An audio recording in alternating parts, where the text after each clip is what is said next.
So we're definitely having one of those more challenging mornings here at Chops Garage. One, I'm not very well today at all. But more, we won't go into man flu stuff, but more about how the day started straight away with messages from customers. So let me go through. So first thing, bang, message from the lady with the Nissan X-Trail that I put 5 grand into a new gearbox for her for. That one, obviously, I'm already down on money on quite big, and she sends me, in quite a big way. She sends me a message to say that the car is on the side of the road, it will not start, and it says total system failure. So I'm there thinking, oh my God, what are we going to do? This car can't have gone wrong again already. I'm going to have to consider buying it back because she's going to be in a situation where she's really annoyed with the vehicle, and yeah, and quite rightly, inconvenience again of the car being off the road this early on. She's on finance, so she's got even more opportunity to reject the vehicle. So I'm thinking, this is going to be a massive pain in the bum. She says, I'm going to have the recovery company pick up the car. Where do you want me to take it to? I said, we'll take it to Moores, but they're not back until Monday morning, so they're not going to have a look until then. Then we'll have to find out what it is. I've still got my Honda Jazz here that I can give you out as a loan vehicle to keep you going. So let me know what's happening with that. In the meantime, I have a message from my good mate Gas Guy, who I sold the Sportage to a little while ago. Well, quite a while ago. I think we're probably getting on 8 months or so. But if you sell a car to a friend, you live with it forever and a day. And he's sending me a video of the car misfiring slightly. And it's got a code for misfire on cylinder number 3. I volunteered to go by and have a look at that. I also had a friend of mine I sold a Fiat Panda to. Messaged me and said their Fiat Panda wouldn't start. As was for someone that lives in my village, their Panda wouldn't start. It was starting, but gradually it's been getting harder and harder to start. So I've got to swing by there and find out what's going on with that as well. I had a message from our subscriber that bought a Kia. What was it? A Kia? No, it's a Hyundai i40 Estate. You remember the white Hyundai i40 Estate? It's sold in a heartbeat, and he gave me in his Skoda Estate. And I sold that on. Well, he sent me a message, and he did message me. He's had that now for about 6 months. He did message me about a month in, or might have been earlier than that, to say every now and when he started it, there was a bit of a noise at startup, but he wasn't sure what it was. And it was so light, we couldn't really distinguish what it was. So we said, look, we're going to have to leave some time to go by and see if it gets worse to identify it. He's now sent me a recording of it, and it sounds to me like it's something hydraulic, like maybe a tensioner has gone for the chain. So we've got to get that booked in Moores and have that had a look at. And then on top of that, another subscriber bought a car from me. James had the brown Citroen C-Max off of me that we did it's a Ford EcoBoost. But we did do the belt on that before we sold it, didn't it? But he's got an engine management light on it, so I need to pop and see him on the way home as well and find out what's going on top of everything else I've got. And this is one of those mornings where everybody loves to think being a car dealer is all about just washing cars, sticking them out the door and making a fortune, then telling everyone to disappear off into the sunset when they have a problem. We know that life isn't like that. Even if you were that type of person that was going to just walk away from customers, the law doesn't allow you to do that. So we've got to get all these things sorted. So yes, that's one of those days. So yes, that's one of those days where you start to think, well, the next few cars I sell aren't actually making me money. They're probably only going to counter what I'm looking to spend out on other stuff. But on a more positive note, it's about time I covered this Peugeot in the background we've had here for a little while. And this is from a subscriber again. This is from Phil. Thanks very much, Phil, for dropping this down to me. So we were going to go and pick it up, but Adrian had an issue with his trailer, so Phil offered to bring it down to me, and I dropped him back to the train station at Barnstable. Phil and I have been chatting for a while because he needed to get a private plate off this car because it was previously his dad's, Vaughan. It was his pride and joy. Unfortunately, he passed away, so Phil wanted to keep the number plate, obviously, for sentimental reasons, but it took DVLA a month of Sundays to get it transferred over so Phil could get it. Unfortunately, over that period of time, the car went down a little bit in value, so we had to sort of renegotiate because prices are dropping quite quickly at the moment on cars. If you're looking to sell one, you want to get it closed off pretty quickly at the moment, guys, because yeah, prices are, the COVID boom has definitely ended and prices can drop quite drastically month to month. So anyway, he'd done me detailed videos, walk-arounds, that kind of thing on the car already. So I had exactly an idea of what I'm buying. It is in outstanding condition. This Vaughan really looked after his cars. So it's a 308 SW, so it must stand for station wagon, with the 1.2 PureTech in it.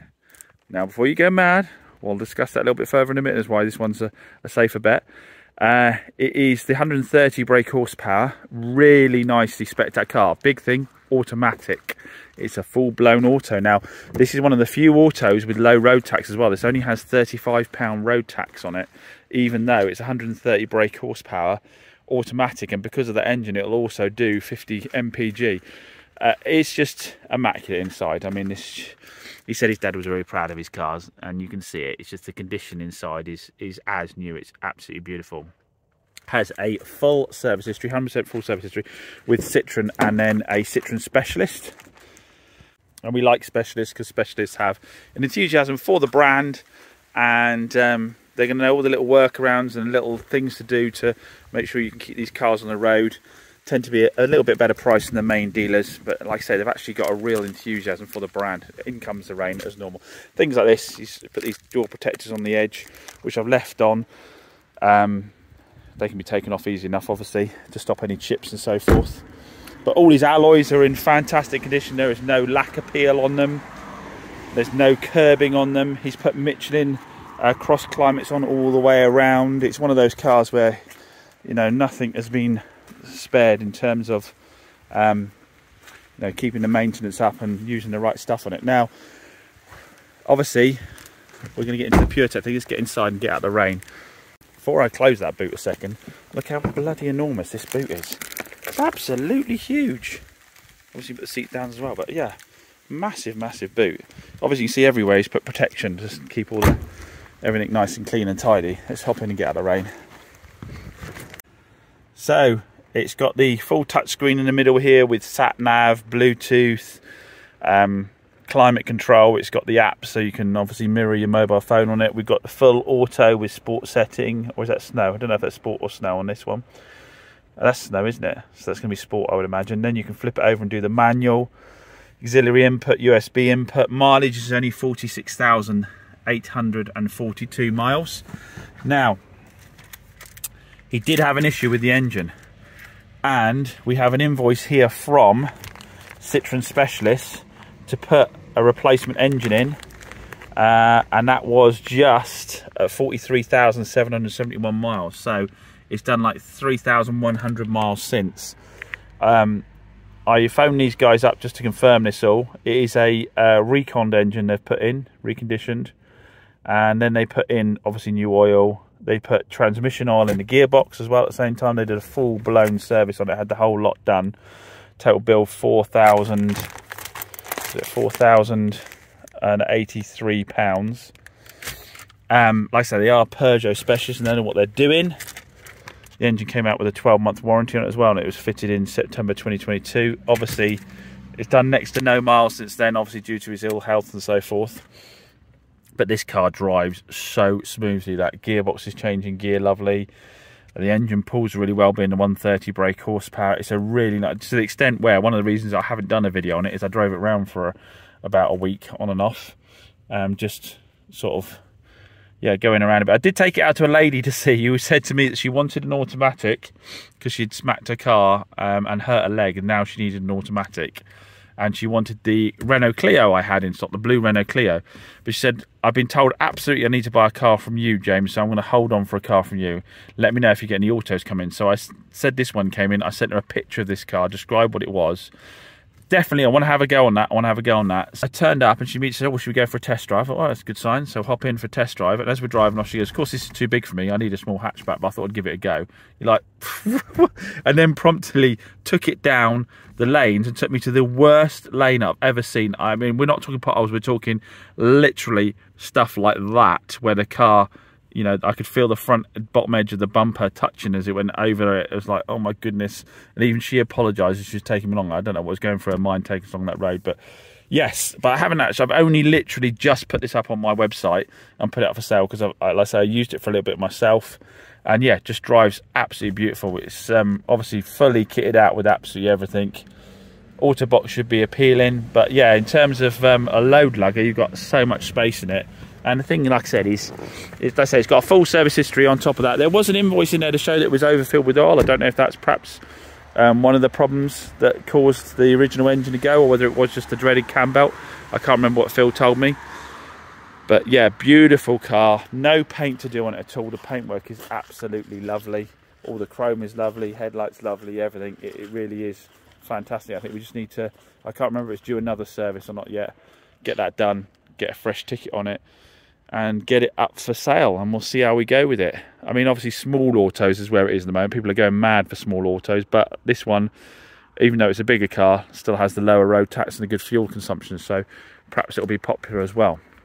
But yeah, lovely car, and a total credit to his dad Vaughan, and massive thanks to him again for taking the time to come down and drop it to me. That was really appreciative, like I say, because we had that bit of a problem with Adrian there. So yeah, really appreciate him coming down. And yeah, again, just massive thanks to everyone getting in contact with me, offering cars, as always. Really, really appreciated. Update on what's happening with those claims. I've had a message from the lady with the why do I keep forgetting what it is? X-Trail, the gold X-Trail. We put the gearbox in. It says this morning that the engine is totally dead. She's parked up on the side of the road and it says total system failure. Anybody have a guess at what the recovery driver has found is wrong with the vehicle? Get your guesses in down below. And to help you along the way, I can tell you, her first part of the message says, "I'm mortified." Yep, she's just run out of fuel. All she's done is run out of fuel.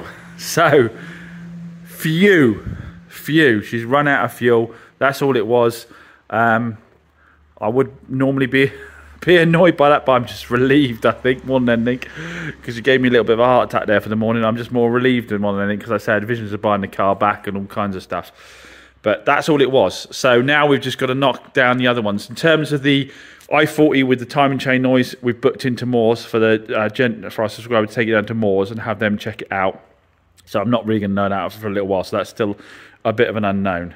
As regards the Kia, at the end of the day, with my mate Gas Guy, I'm not on the hook necessarily to do anything there, because he has had it for, like I say, 8 or 9 months now. It could possibly just be a coil pack or a spark plug, because they won't have had those done since the vehicle went out. I have sent him through some instructions on how to identify that by moving the lead, the coil pack, to another spark plug and see if it follows across and so forth. So I'll have to update you on that one. So what we've got left now is, so those two are unknowns. What we've got left now, but the big one, you know, luckily, nothing on that one. So the other unknown is James and the C-Max. We need to go out and find out why he's got a code on the C-Max with the EcoBoost engine. Well, I've been out to James with the C-Max, and I'm pleased to say it was just an oxygen sensor. His partner described to me what happened. Apparently, the reason the light came up is, I think she said, let me get this right, I might get it wrong, but she said basically either she came up behind a tractor and had to brake really hard and then accelerate around it, or something caused her to change gear sharply or do something regarding acceleration sharply, and it's triggered the oxygen sensor. Now that happens quite a lot with cars, because if you are changing down gear really quickly and accelerate, you could get a bit of unburnt fuel go down, and that will set off your oxygen sensor. So in scenarios like that, it's worth, if you know something, if it hasn't just come on during normal driving, if you know something happened at the point it came on, it's worth clearing the code and trying again. So I've cleared the code, and we'll see what happens. I said to James, get in touch if it happens again, but I suspect it probably won't be a problem. I suspect it'll probably stay off it. So nothing to do with the wet belt on that at all, because obviously we put a new one in it, just an oxygen sensor. 2 out of our 4 that we've managed to put to bed. So, well, you know, it looks like out of all of that, our worst case scenario really is, like I say, because the Sportage is well past any sort of reasonable thing from my end, unless there's something more fundamentally wrong with it.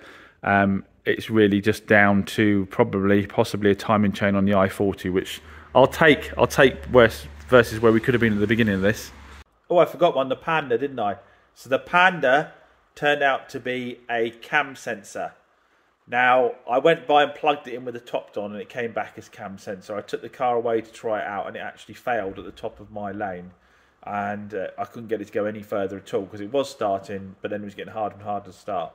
So it came back as a cam sensor. I was pretty confident that's what it was. I got one, I dropped it to my friend Mark, who lives in the same village as me, because I was too busy. And Mark did me a solid and went up to my place and fitted it at my place for the customer. The people have got that car, bought it from me. They are 7 months on, I think, since they've had it. The 2014 Panda. So they weren't actually expecting a free fix, and they, proper Devon way, put a bit of cash behind the bar for Mark to have a few pints and paid me for the oxygen sensor, so for the cam sensor, and they're all good. That's all up and running again. So, sorry, there were 5 in total, weren't there? 5. And the remaining ones we've got is the i40 and, oh, I'm already forgetting again. The i40 and the Sportage, and I say one of those it's only one of those that's actually within the 6-month sort of period that is applicable for warranty claims. Sorry, I shouldn't say warranty claims, for Consumer Rights Act claims. So will remain to be seen. But again, like I say, the big one with the X-Trail, I'm very happy it was something that simple. But like I say, some days you start off like that with a load of messages like that, and you think, why am I doing this? Why am I doing this? I guess that's probably the reason I'm doing it back there. As always, thanks for watching, and I'll see you on the next one. Let me know in the comments down below what you're thinking of the new format for Chops Garage. We're back to almost, well, running a daily vlog. And the reason I'm able to do that is because I'm just editing on my phone now with CapCut. I'm not downloading it to my laptop, doing lots of editing. I've turned away a lot of sponsorships, so that doesn't slow up because you have to wait for approval for them to say the video's okay to go. There's a few I'll be sticking with. They've been long-term supporters of me since I was a tiny channel. They're good products, and they've supported me since day dot. So I'm going to stick with those, and they want to continue with me, but I'm turning away pretty much everything else just so I can keep these videos coming out short, sweet and fast. But I need to know that that's what you want and that's what you're enjoying, so get into the comments and let me know that down below.